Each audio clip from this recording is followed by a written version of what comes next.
Welcome once again. Now we are going to start a topic of matrix, that is solution of linear equations by matrix method. Matrix की help से आप linear equations को solve कैसे कर सकते हैं हम देखेंगे इस वीडियो में। तो हमने फिलहाल तीन इक्वेशंस ली हैं। अभी हमने केवल इनको a1, b1, c1 फॉर्मूले से लिया है। आपको न्यूमेरिकली वैल्यू मिलेंगी जब आप करेंगे प्रैक्टिस फ्रॉम एनसीईआरटी और अदर बुक्स। तो सपोज मेरे पास तीन इक्वेशंस है a1x, b1y, c1z equal to d, similarly a2x, b2y, तीन इक्वेशन मेरे पास यहाँ पे है। तो सॉल्व करना है मुझे को इन्हें बाय यूजिंग मैट्रिक्स। तो पहला काम क्या होगा, हम इन मैट्रिक्स को इन इक्वेशंस को लिखेंगे मैट्रिक्स की फॉर्मेट में। पहला जो मैट्रिक्स बनता है वो बनता है इनके कोफिशिएंट की हेल्प से, a1 b1 c1, a1 b1 c1, a2 b2 c2, similarly a3 b3 और c3। सपोज इसका नाम आपका है a। दूसरा मैट्रिक्स इसका साइज क्या है 3/3।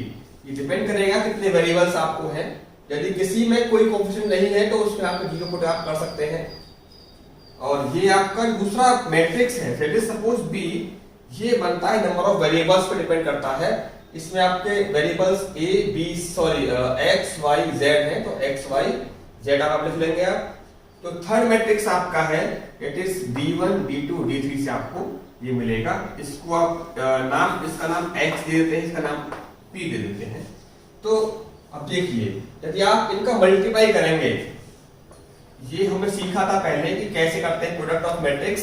तो a1x plus b1y plus c1z आपको ये मिल जाएगा equal to d1। Similarly a2x plus b2y plus c2z equal to d2। Now a3x plus b3y plus c3z बराबर d3। तो हमने इन तीनों इक्वेशंस को इस फॉर्मेट में लिख लिया है, मैट्रिक्स वाले फॉर्मेट में। तो पहला मैट्रिक्स का नाम दिया है मैंने a, इसका नाम दिया है x, इसका नाम दिया है मैंने b। तो अब पहला काम ये होगा कि इसका निकल पाएगा या नहीं निकल पाएगा सॉल्यूशन। इसके लिए मुझे चेक करना पड़ता है कंसिस्टेंसी एंड इनकंसिस्टेंसी।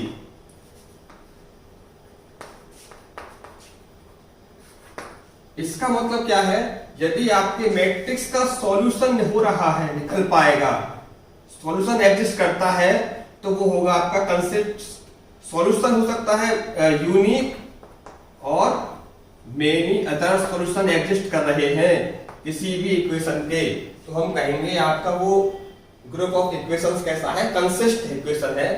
और यदि सॉल्यूशन एग्जिस्ट नहीं कर रहा है तो मैं कहूंगा मेरा मैट्रिक्स वो जो इक्वेशंस है वो कैसी है, इनकंसिस्ट है। वहां से हम इनको सॉल्यूशन फाइंड आउट नहीं कर सकते हैं।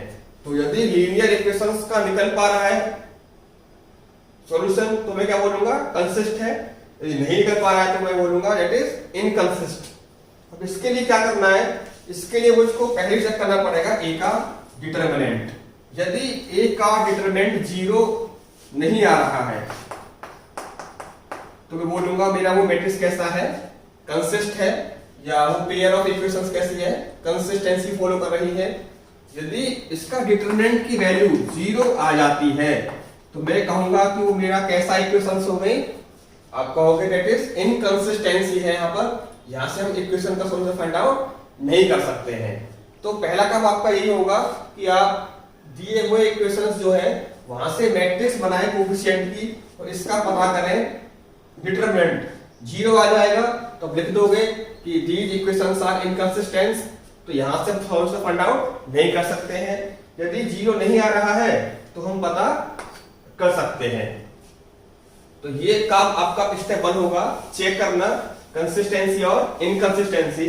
इसके बाद तो आपने इसको ऐसे लिख लिया है ax b, तो यहां पर इसको लिखता हूं ax equal to b।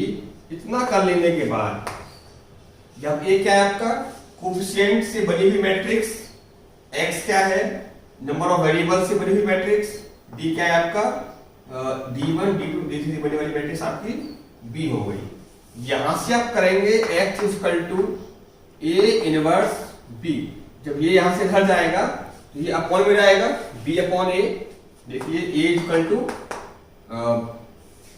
x equal to b upon a, और 1 अपॉन a का मतलब हो जाता है a inverse x equal to a inverse b।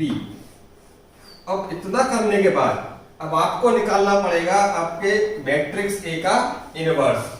इसके लिए आप यूज कर सकते हो formula A inverse equal to adjoint of A upon A का डिटरमिनेंट इनटू ये आपको होगा A इनवर्स, B आपके पास पता ही है क्या है। तो A inverse X equal to यहां पर आप निकाल करके A इनवर्स की वैल्यू पुट करेंगे और B आपका जो है वही है। इसके बाद आप इन दोनों का करेंगे मल्टीप्लाई, क्योंकि देखिए ए का जो ऑर्डर है वो 3/3 का है, तो ये भी ऑर्डर आपको 3/3 का मिलेगा।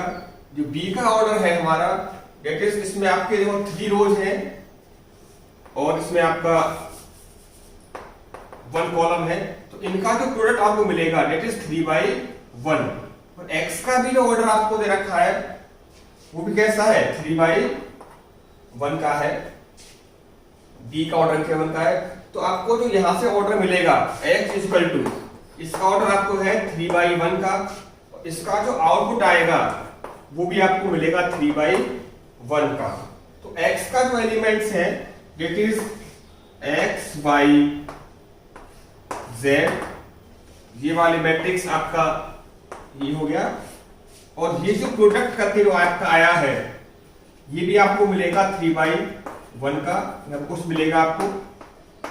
तो आप यहां से सिंपल कंपेयर करके पता लगा सकते हैं x क्या है, y क्या है और z क्या है।